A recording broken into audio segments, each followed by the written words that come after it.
Daniel 5.5a, the second part.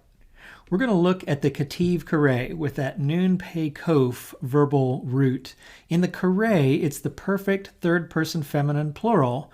That suffix, kametze, looks a lot like the biblical Hebrew third-person feminine singular ending, doesn't it?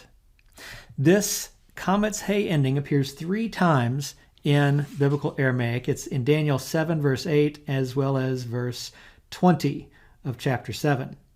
Now let's take a bit of a closer look at this situation. In the BHS, we open up to page 1393. Here is verse 5, and here is the word in question. We notice the circle on top directs our attention to the Masoretic note in the margin. The kof with the dot on top tells us here's the kare reading. There it is, the hey instead of the vav.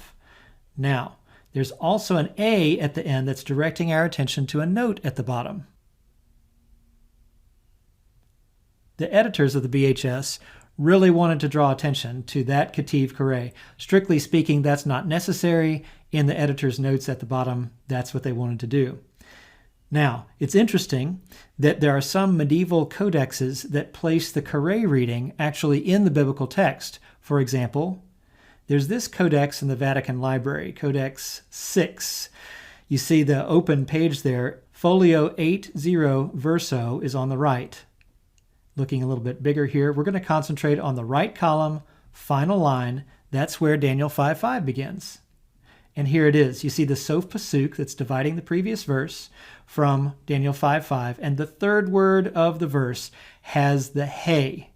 Now, if you look up on the first line, you can see in the first word and the third word there, the last letter is a vav. That's clearly a hey, not a vav.